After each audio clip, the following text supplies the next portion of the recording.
In this video, we're going to be talking about the coronavirus and what you should do if you have a guest traveling from overseas like China. So stay tuned. Vacation Rental Machine helps hosts just like you learn how to start, grow, and scale your short-term rental business. This show is all about creating systems that help you automate your business, giving you more time and money freedom.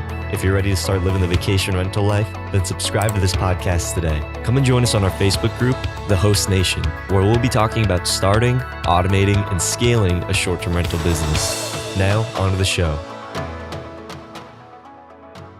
Hey, welcome back, Host Nation, to another episode of Vacation Rental Machine. I'm Julian Sage, and I am, of course, with John Bell, and we are talking about the coronavirus because this is something that is impacting a lot of people's businesses, especially in China. Airbnb has had to refund a lot of guests, a lot of hosts who had guests that were going to be staying with them just because people are not traveling. This is a real concern. This is something that is affecting a lot of businesses, not just hosts, but things like manufacturing, things like a lot of Amazon businesses are getting affected because they're not able to ship their products to the US. But as a host, I see a lot of people in the groups asking, should I be declining people that are coming from China? What should I do if I do have a guest from China?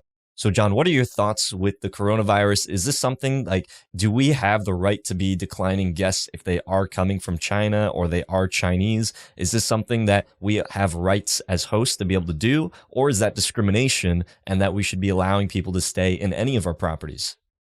You know what, Julian? To me, this is just discrimination. If you're going to target just one section of the world that you say, I just don't want people to come from here, that is discrimination against those people. In this case, we're talking about the coronavirus. Of course, we all know the severity in which it spreads and how it is actually one big, massive epidemic at this point and killing people. We also know that they have quarantined people that have been around or with the possibility of being exposed to the virus in general. For us, that means at least at this date and time, we shouldn't have the fear that somebody with this virus is traveling to one of our locations. Let's also talk about what the actual symptoms are for the coronavirus. Of course, this is definitely not something that we are proficient in. We can read just like everybody else, but we're not really a part of the CDC, and we just can go off of what they suggest and what they say. Pretty much this virus spreads just like any other flu.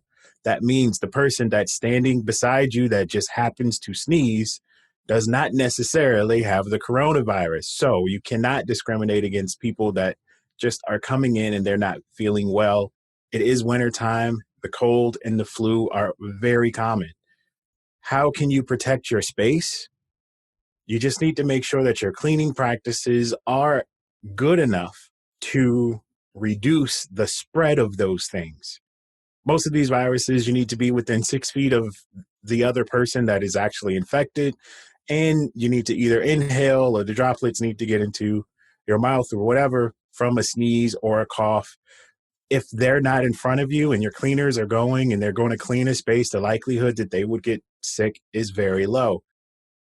We do need to make sure that we're disinfecting door handles, doorknobs, door pulls, anything that your hands touch. We want to make sure that they disinfect those things almost in every time that they're cleaning. So it's not just a special circumstance that they're doing this thing.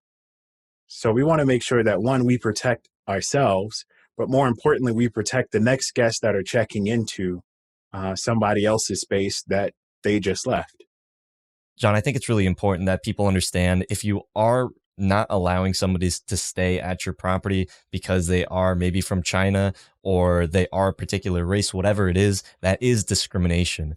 And they do have a right to be able to sue you for discrimination. So you better have some type of general liability insurance, something to protect your business if that's what you're going to be doing. But chances are that is not going to hold too well in court.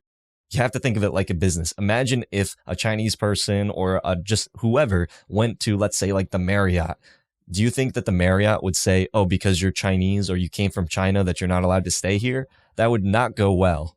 There are things in place that other people are doing, such as airports. They are looking at thermals and checking if people are sick, but that is not our job and that is not our role to be screening people if they have the coronavirus or not.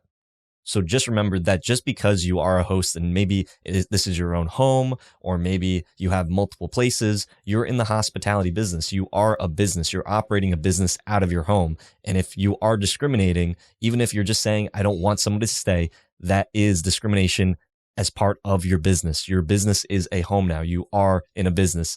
Let's remember this is a business. So question today, when would you not allow somebody to stay at your property? Leave it in the comments section down below.